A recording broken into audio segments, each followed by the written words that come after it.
नमस्कार दोस्तों, स्वागत है एक बार फिर आपसे।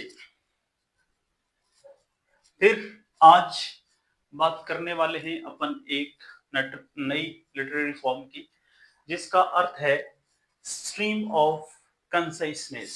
मतलब हिंदी में इसको बोलेंगे चेतना का प्रवाह। चेतना का प्रवाह हिंदी में, और इंग्लिश में इसको बोलते हैं स्ट्रीम ऑफ कंसाइसनेस। ये होता क्या है? एक continuous flow of ideas, thoughts and feelings as they are experienced by a person.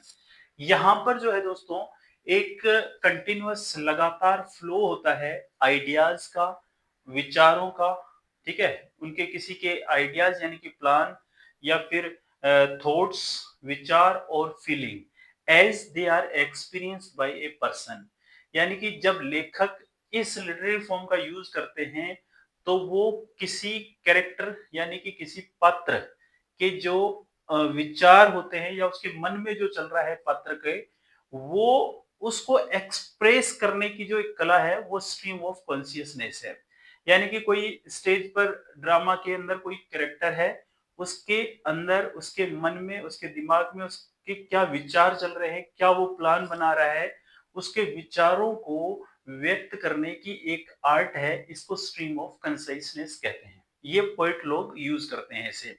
मान लो कि कोई कैरेक्टर स्टेज पर है, वो अपने मन में क्या सोच रहा है, क्या उसकी थॉट है, क्या फीलिंग है, या क्या आइडियाज हैं, इन सारे विचारों को, उसके मनोभावों को जो है, लेखक जब लेखनी या अपनी कलम के माध्यम से एक्सप्रेस करता है, तो उसको हम स्ट्रीम ऑफ कॉन्शियसनेस कहते हैं। तो ये इसकी डेफिनेशन बनती है, a continuous flow of ideas, thoughts and feelings as they are experienced by a person, a style of writing that experience this without using the usual method of description and conversation।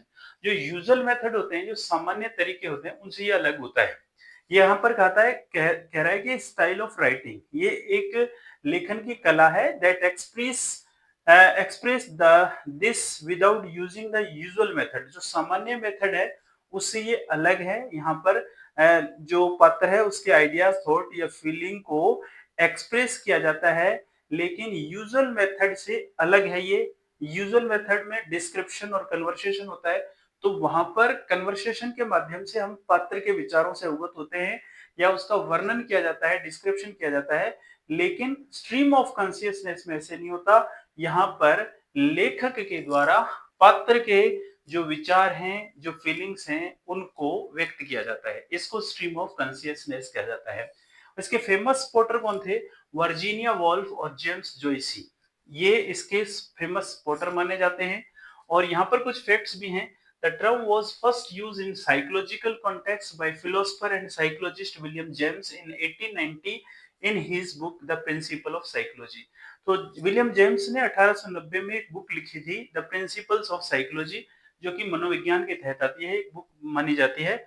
इस book में इन्होंने stream of कंसाइसनेस का बखूबी से use किया था। और ये टर्म जो है पॉपुलर हुई थी 20वीं शताब्दी में। 20वीं शताब्दी में स्ट्रीम ऑफ कॉन्शियसनेस को ज्यादा प्रसिद्धि मिली थी। तो मैं पूरी बात की एक बात बताना चाहूंगा कि स्ट्रीम ऑफ कॉन्शियसनेस होता क्या है। हिंदी में बोलते हैं इसको चेतना का प्रवाह। कि किसी ड्रामा का कोई कैरेक्टर अपने मन के अंदर किन विचारों को, मनोभावों को सोच रहा है, विचार कर रहा है, उसको लेखक अपनी कलम से उन विचारों को लिखता है, या लेखक बताता है कि ये पात्र क्या सोच रहा है, और उसके मनोभावों को पढ़कर, उसके दिमाग को पढ़कर वो जो है लिखता है लेखक, तो उसको स्ट्रीम ऑफ कंसाइसनेस कहते हैं। यानी कि मनोभावों का लगातार एक प्रवाह जो दिलो दिमाग में चलता है, उसको स्ट्रीम ऑफ कंसाइसनेस कहते हैं। ठीक है, तो ये अगली लिटरेरी टर्म थी।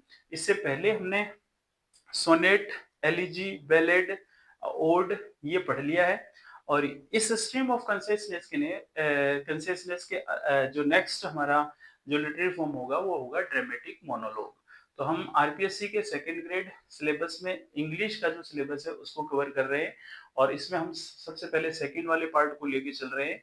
इसमें हमने स्ट्रीम ऑफ कॉन्शियसनेस को पढ़ा है, इससे पहले हमने सोनेट को पढ़ा है, इससे पहले हमने एलिजी को पढ़ा है, ओड को पढ़ा है और बैलेट को पढ़ा है। अगला जो लिटरेरी फॉर्म होगा वो ड्रामेटिक मोनोलॉग होगा। ऐसे करके पूरे सिलेबस को जो आरपीएससी सेकंड ग्रेड इंग्लिश का पूरा सिलेबस है, चाहे वो ग्रामर है, चाहे लिटरेचर है, चाहे टीचिंग मेथड है, सबको हम एक-एक करके कवर करेंगे। तो जुड़िए रहिए हमारे साथ। नमस्कार।